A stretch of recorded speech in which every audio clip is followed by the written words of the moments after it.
Hello, everyone, and welcome to Module 7 of the e-learning session ISO 9001 2015 and Lead Auditor.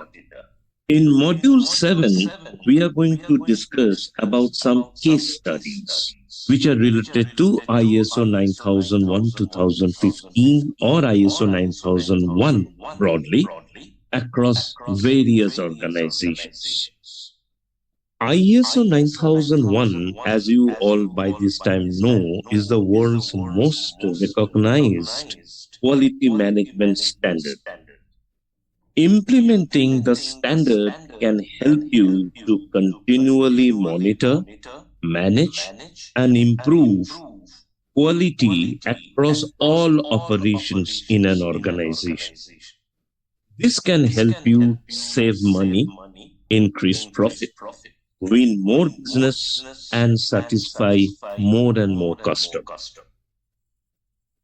Implementing ISO 9001 2015 can help ensure that customers get consistent, high quality products and services, which in turn can benefit your organization.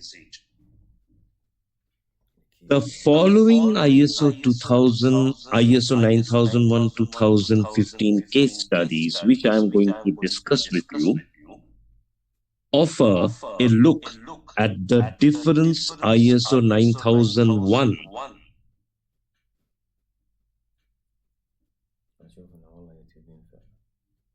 ISO 9001 can bring to the organization in terms of process performance, customer satisfaction, and the bottom line. Please note that these quality management system case studies are provided only as examples on how different organizations have been benefited using ISO 9001. Actually, none of these case studies used the most recent version of the standards ISO 9001 2015, which was released in September 2015. Case study number 1. Imaging Core Lab takes quality beyond regulatory requirements with ISO 9001.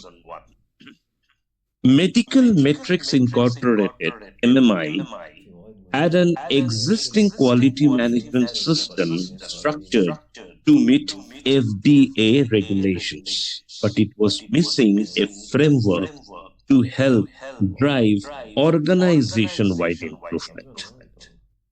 MMI worked with an external consultant to create an integrated management system, a fusion of regulatory requirements with the ISO 9001 framework, and received certification to the standard in less than 7 months.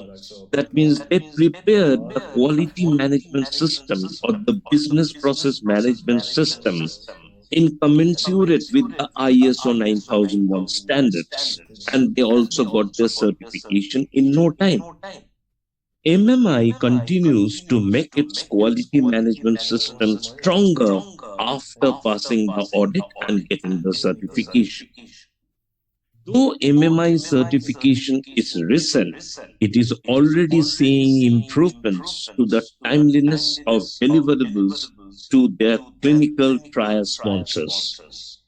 MMI also reports an increase in quality awareness from the ISO 9001 implementation in the organization, within people, within employees, and have received very positive feedback from the sponsors. Case study number 2.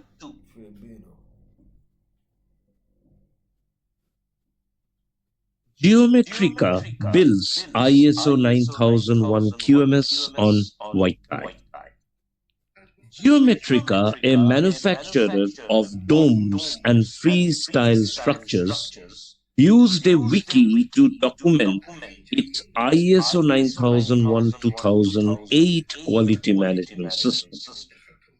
The company attributes its fast track to certification, 9 months from beginning to certification, to the ease and efficiency of wiki.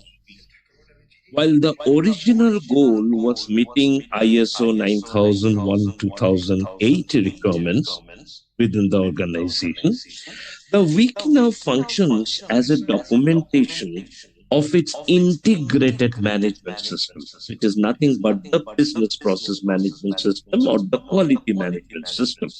That includes information sharing with external stakeholders, projects, and customer service management, and its certification to OHSAS 18001-2007. OHSAS 18001 certification enables organizations to manage operational health and safety risks and improve performance. This certification addresses the following key areas: hazard identification, risk assessment, and determining controls, legal, and other requirements. In its first 9 months, the team amazed 1,577 pages of documentation containing more than 3 gigabytes of data. 3 years later, there are more than 10,000 pages servicing 67 internal users. Case study number 3.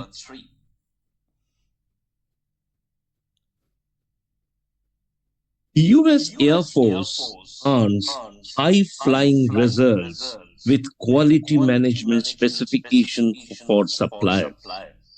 In 1995, the US Air Force Program Management Squadron adopted ISO 9001 compliance as a sourcing criteria in its supplier selection process. 2 years later, it added a new specification calling for each supplier's quality management representative to become an ASQ certified quality auditor, that is American Society for Quality Certified Quality Auditor. This supplier contract specification have saved the Air Force millions of dollars and have resulted in a near elimination of critical defects in supplier products and services.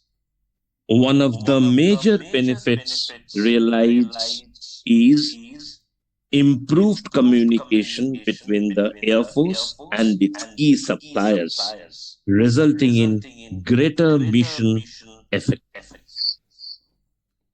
We will now move to our last case study in this module, which is case study number 4, which talks about Nevada School District saves millions through process management. Clark County School District, CCSD, in Las Vegas, Nevada, is the largest school district in America to be ISO 9001-2000 certified. Administrators have succeeded in accommodating a rapidly expanding student population while achieving $174 million in cost avoidance and cost saving for 10 years. These critical components enable the system's success, training, communication, and respect, and also efficiency. So, the application of ISO 9001-2015, the latest version we are talking about, will definitely benefit each organization towards its process excellence. how much to apply, what to apply, and to what extent it should be applied, that each organization has to understand from their own perspective. That is why total quality management with ISO 9015, we always say, these are very situational initiative. That is, of course, ISO lays down a proper standard that you need to implement, but how much it could be applicable in my organization? What are the benefits that I can derive from this ISO 9001 2015 implementation? Each organization has to understand from their own perspective and decide and implement accordingly. With this, we come to a close of this module 8. More discussion, module 7, sorry, module 8 and other discussions we will have further. Thank you very much.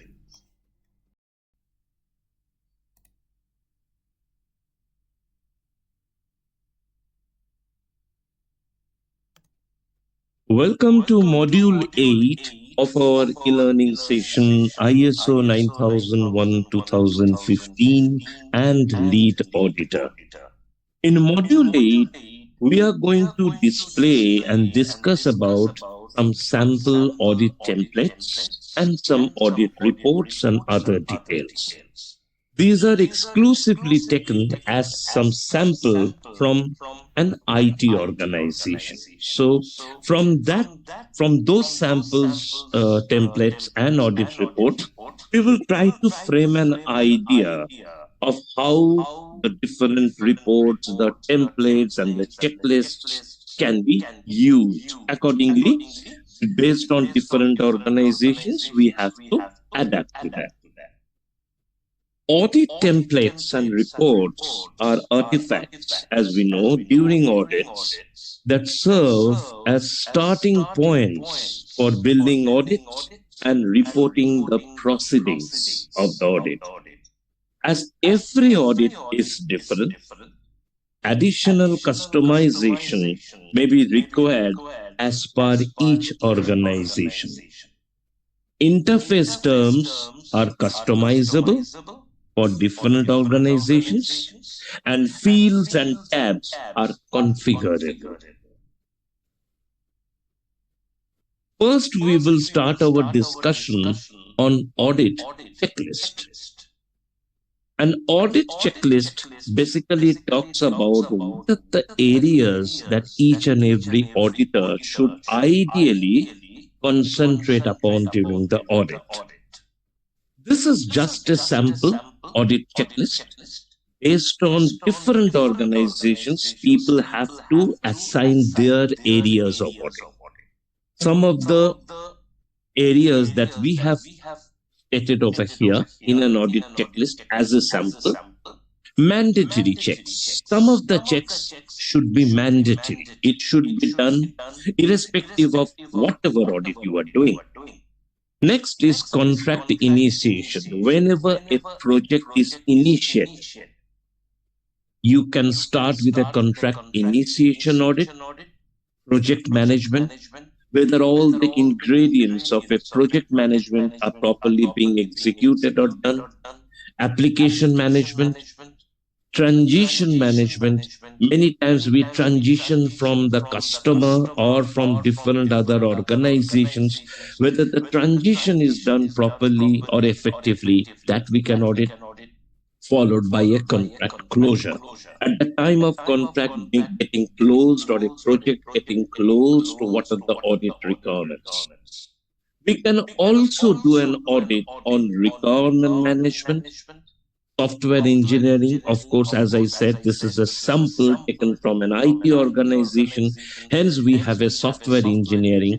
In case of a manufacturing organization, we can have a product engineering or a product designing area. You can include testing. From a manufacturing or an automobile organization, you can probably put quality control and quality check area. Installation, configuration management, process and quality audits, measurement management, that is to measure SLAs, KPIs, all these whether are done properly or not, as those could be tried out. Risk and resolution management. Risk is a very important factor, ideally, in any organization, and we have to understand whether the risk and resolution management are properly getting done. We can audit based on different terms. Estimation management, how the estimations are done for different organizations. Training, appraisals, and goal setting for the employees in the organization. This can apply to any organization to the extent it is applicable. And information security, that can be applied to any organization. I will now take you through quickly on some of the mandatory checks, audit points. The point number one, I will not go through all, doesn't make sense of me to read out, and these are specific to one IT organization. Okay, so we have to understand this in a generic way. The first point states that the team has been trained in the relevant GDP process. This GDP is a term used for one particular organization. In any organization, we can state whether the team has been trained in the relevant organization processes. The inputs and documents required for review are accessible or have been made available by the delivery manager. The current project status report is available and has all required information. Required resources are available for the review and also for conducting the contract execution. Point number 5, whether the contract dashboards, which talks about the key performance indicators, the SLA KPIs, whether these are done or not, whether the practice, sub-practice head review is carried out, team meetings are held as defined in the project plan, causal analysis meeting, why problems are happening, why something is not done the way it should have been done. For that causal analysis meeting can be done, whether that causal analysis meeting is done properly with the help of a CAR meeting, causal analysis and resolution meeting, whether the new team members are inducted as per the induction plan, configuration audits are conducted as per the plan, risk register is properly updated, whether a risk management plan, risk analysis, risk repository is well maintained, knowledge management repository is used by the team and updated on a regular basis, knowledge management platform, invoicing or the work in progress, whether those are complete in due time, overall compliance to the process. These are some of the mandatory checks. It's not necessary that always it will be this 14. You can add or delete as per your organization requirement. The next one talks about contract initiation. Contract initiation. I will come to point number 2, which could be a bit generic. Delivery manager, whether appointed and the key roles are identified and stuffed. Customers' expectations, SLA, KPI are clearly agreed and documented. SLA is only applicable for application maintenance measurements of the contract. Contract initiation activities, whether are planned. Coming to point number 10, tools are planned and tool configuration is in process. Coming to 14, the estimates and the budgets are validated. 15, goal setting for the team members are completed. Point number 18, initial baseline is done for all applicable inputs from customer, including documents, software, and tools. If it is a manufacturing organization, obviously the software might not be that much applicable, so we can talk about documents and tools and techniques. Risk register, point number 21. I'm reading a few just to make you aware. Risk register has been initialized with risks pertaining to the quality management process and sub-process.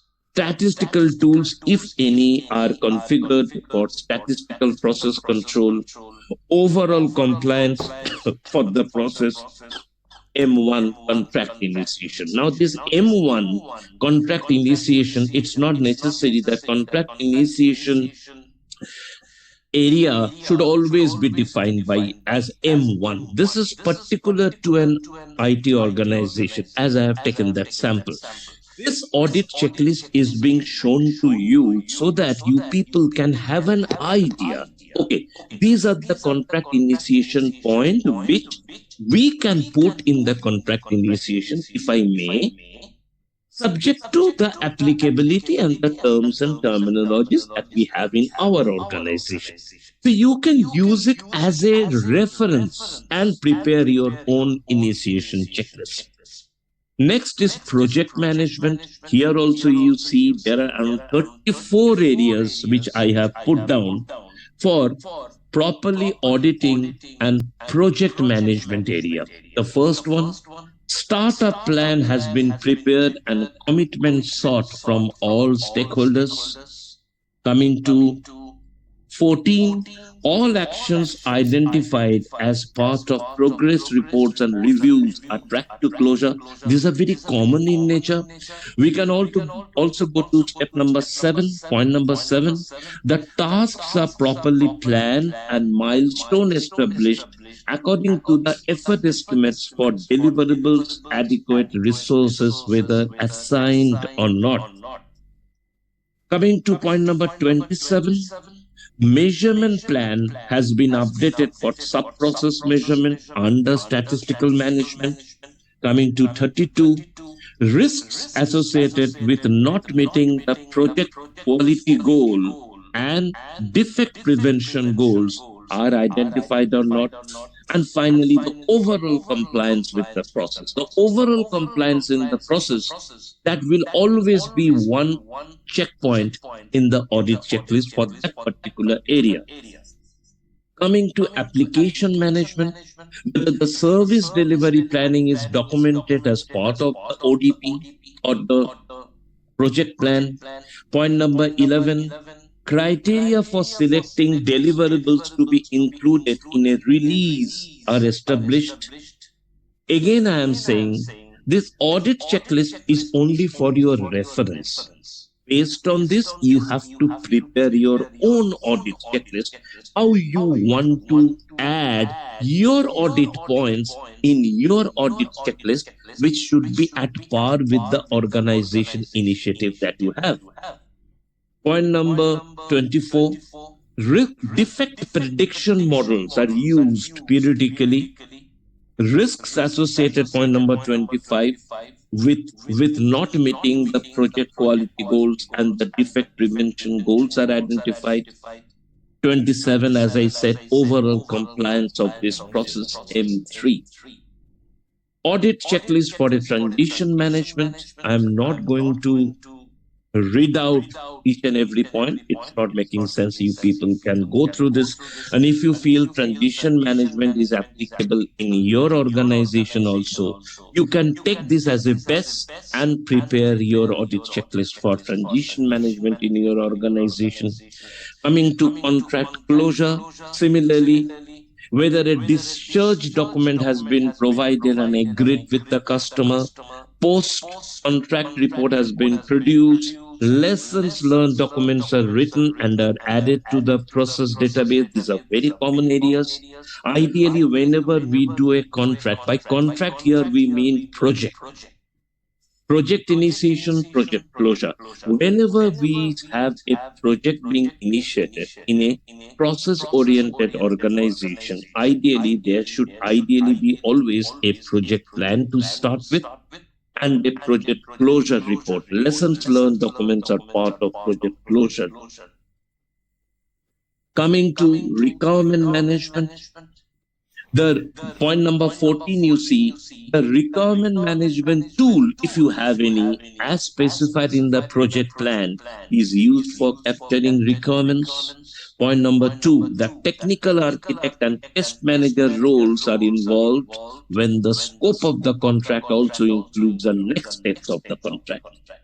Point number 4, the requirement management tools as specified in the project plan has been used for capturing requirements properly. Requirements traceability. Starting from the requirement, what are the down the line work that we are doing, whether there is a proper traceability over there. That also you can check in the requirement management. Software engineering, of course, as I said, is fully applicable only for software organization. So any one of you who are coming from software organization or IT organization can very well base on this and accordingly prepare for your construction and unit testing area. Testing for manufacturing organization, you can frame it as quality control, quality check area. Accordingly, you can plan out your audit checklist areas. Installation, when you go for implementation or installation of any product or service, you can have these points probably in place. Where very important is point number 4, training material, whether has been created or not. It is very, very important. Training material has to be prepared. Audit checklist for configuration management as applicable. Process and quality management, whether the process and quality management is being done in the organization in a proper way. Point number 3, deviations or non-compliance issues are tracked to closure.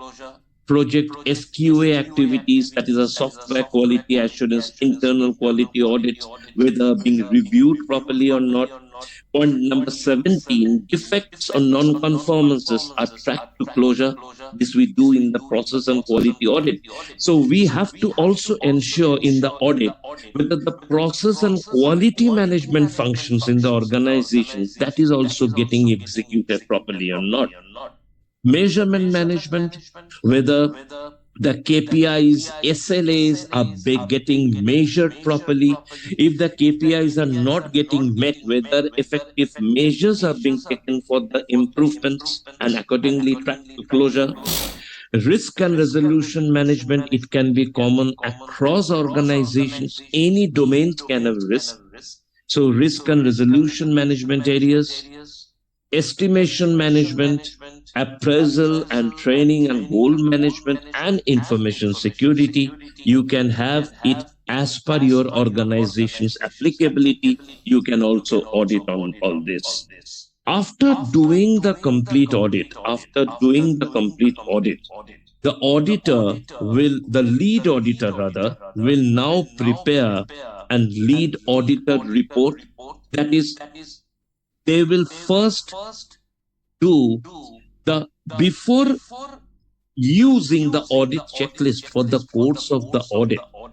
The lead auditor ideally have to prepare a checklist which will include few points, 4 or 5 areas of their function. The first one is planning the audit. So these are some of the relevant areas which needs to be checked in the planning of the audit. Next comes the execution areas. Conduct open meeting, whether it's done or not. Document what you want to look at and look for, whether that is done or not. Do objective evidence verification. These are the checkpoints which the execution area should look at. Then it comes as reporting. Whatever with the audit checklist, you have done the audit. Now, whether it is getting recorded properly or not. Point number C, discuss and send the audit report within the audit team for a review, whether it is being done or not. Update audit report based on audit team comments. Accordingly, these are all the reporting part. And the last one is closure. So you can understand, first one is planning area, next is execution area, third is reporting, and the last one is closure area. This report talks about the audit fact sheet. What is an audit fact sheet? Audit fact report or audit fact sheet is basically where the auditor ideally writes the non-conformance or the opportunity for improvements or the observations for an audit. What went good, what went wrong, what are the improvement areas, what are the non-conformities. Now, these formats which I am showing, this is just as a sample format. Based on this, you can prepare your own template, your own format, okay, as per the requirement of the ISO standards. So this is all about the reports. So over here for the sample reporting and checklist, we talked about three types of recording, three types of reports. One is an audit checklist. Next is the lead auditor report, where he goes for the planning, execution, reporting, and closure. And finally, reporting of the audit, which the auditor should use the audit fact report. In your organization, it could exactly come out with a different name altogether. It could be a different name. As I told you, this is just a sample for you to see. You will now see, okay, this talks about audit fact report. In my organization, I call it audit final report. Very good. So use it. Whatever you have in your organization, you have it that way. So this is just a guideline or a reference for you to understand in the course of an audit to make it very successful. What are the artifacts that we should use to make an audit very, very successful? With this, we come to a close of module 8. Thank you very much, everybody. More discussion in our next module. Thank you. Hello, everyone, and welcome to module 9 or our last module of our e-learning session ISO 9001 2015 and lead auditor. In this particular module, whatever we have learned till now in all the other 8 modules, in all the sessions, we are going to test our learning through some quiz. Okay? So let's proceed. The question number 1, there are 4 options and ideally, you have to select the right option. What is ISO 9001? Is it a global industry standard that specifies requirements and best practices for a quality management system? ISO 9001 is a global industry standard towards data security and related measures. ISO 9001 is a global industry standard towards application management services commensurate with ITIL measures. And the last option is none of the above. Which option you feel will be the right answer? The right answer will be option A. Going to the next question. What is a quality policy? Option A quality policy is an official statement of the organization's commitment to customers and its strategy for continuous improvement. B. A quality policy is an official statement of the organization's commitment to quality and its strategy for promoting, maintaining, and improving quality. C. A quality policy is an official statement of the organization's commitment towards its employees to improve employee satisfaction. And a quality policy is an official statement of the organization's commitment towards its all stakeholders towards increment of revenue and reduction of cost. Which option between A, B, C, D you feel will be the right answer? Out of these 4, if you see, more or less all looks more or less the same. So it's a bit tricky. So you have to understand in the true perspective. The right answer will be option B, because quality policy not only talks about the commitment to the organization's quality, but also promotes, maintains, and lay down the strategy for promoting, maintaining, and improvement of the quality. Question number 3. What do you mean by organizational structure and responsibilities? A. Defining organization procedures and how to follow that by each employee, each project, each department, and the organization as a whole. Defining the structure of the organization with RACI definition. I think you people are aware of RACI. A RACI means responsibility, accountability, consultation, and inform. Defining organization roles and responsibilities towards dealing with especially external customers. And D, clearly assigning tasks and stating project ownership is a must. For upper level management, allocating a quality focused responsibility to each member of the organization that helps facilitate a smoother and more well-rounded QMS implementation. Which option you feel will be the right answer towards organizational structure and responsibilities? It will be option number D, that is clearly assigning tasks, etc. Coming to question number 4. How you would like to define continuous improvement? Continuous improvement, there are 3 alternative answers.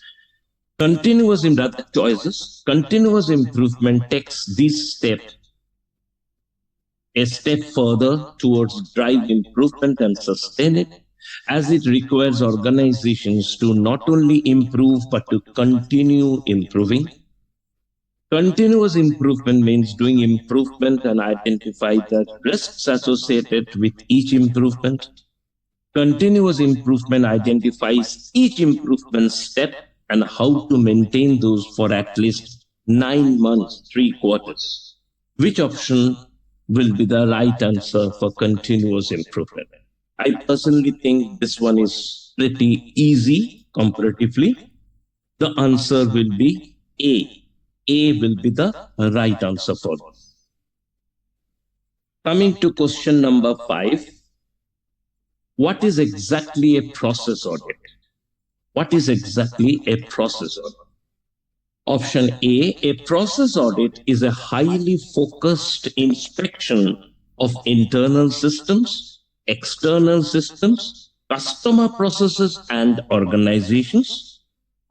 B, a process audit is a highly focused inspection of internal systems, process, and organizations.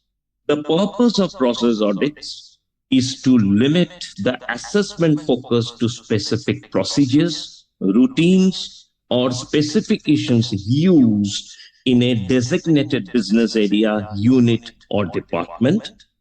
A process audit is to limit the assessment focus to specific customer procedures, tailoring and deviation procedures, routines, or specification used in a designated business area, unit, or department.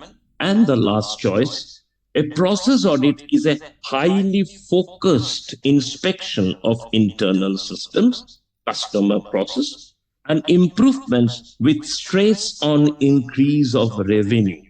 Which option will be the right answer? It will be option B. Option B will be the right answer, which exactly defines the process audit. Question number 6. How do you measure leadership in ISO 9001? Option A, Visibility, inclusiveness, and good communications are all examples of leadership as in ISO 9001. Employees should be aware of vision, mission, strategy, and policy if leadership is effective. Option B, only good communication is the leadership quality as per ISO 9001-2015. Option C, leadership includes vision, mission, strategy, and policy.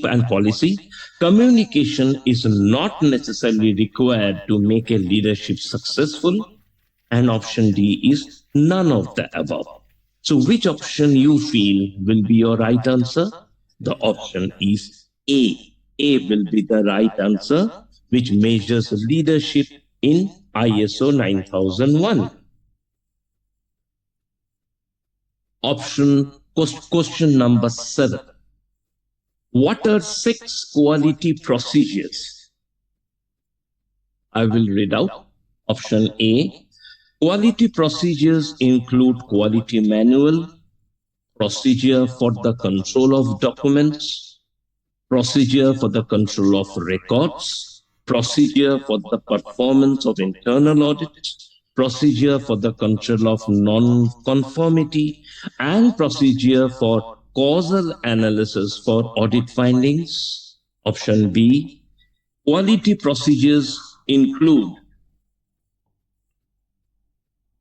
quality control, include quality manual, procedure for maintenance of the documents, procedure for document control, procedure for the performance of external audits, procedure for the control of non-conformity, and procedure for the integration and control of corrective action and preventive action. Option C, quality procedure includes preparation of QMS, procedure for preparation of FMEA, procedure for the control of records, procedure for the performance of internal audits, procedure for the control of non-conformity, and procedure for integration and control of corrective action and preventive actions. And the last option D, quality procedures include quality manual, procedure for the control of documents, procedure for the control of records, procedure for the performance of internal audits, procedure for the control of non-conformity, and procedure for integrating and controlling corrective and preventive action within an organization. Which option do you feel? All the options looks very close over here.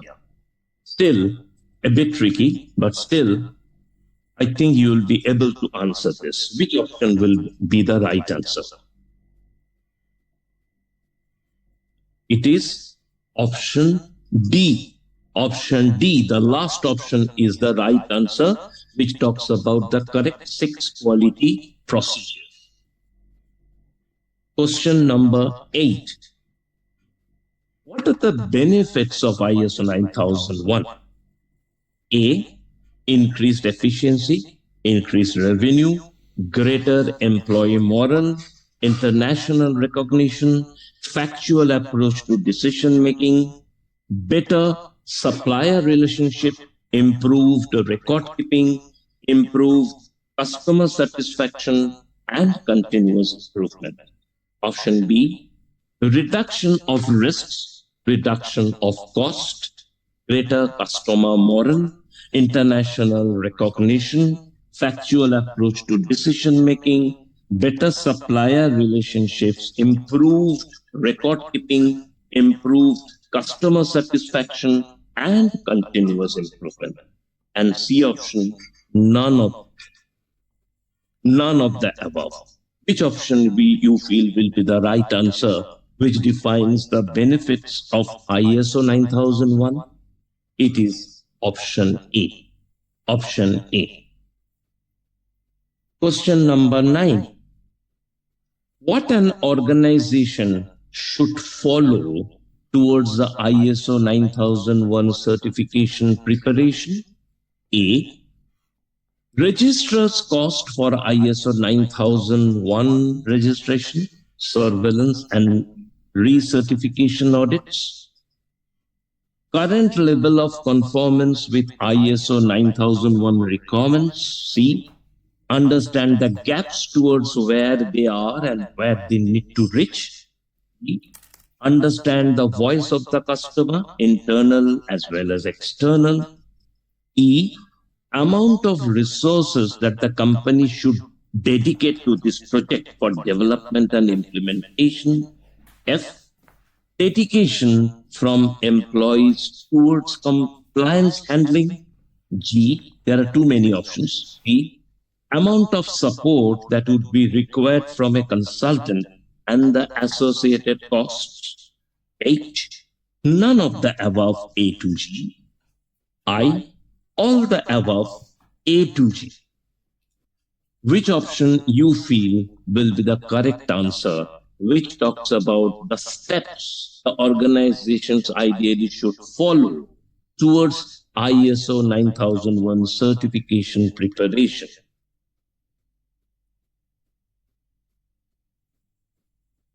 The correct answer will be the option I, all the above from A to G.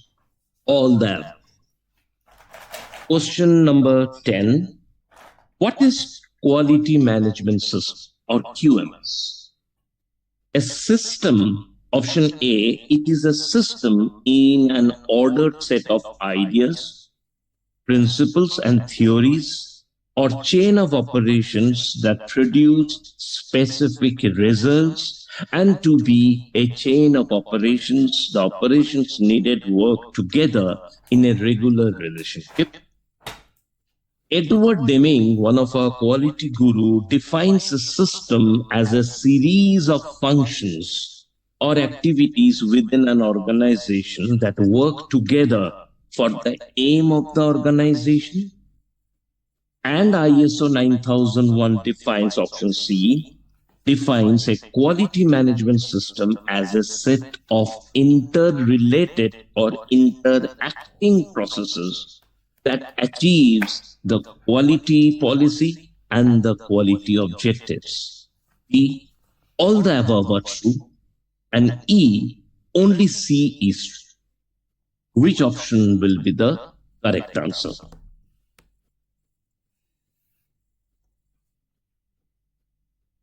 All the above are true. That is A, B, C. All the above are true, which defines ideally a quality management system. With this, we come to a close of our total e-learning session on ISO 9001 2015 and lead auditor. I believe all of you had a good understanding and have acquired a good knowledge towards the subject.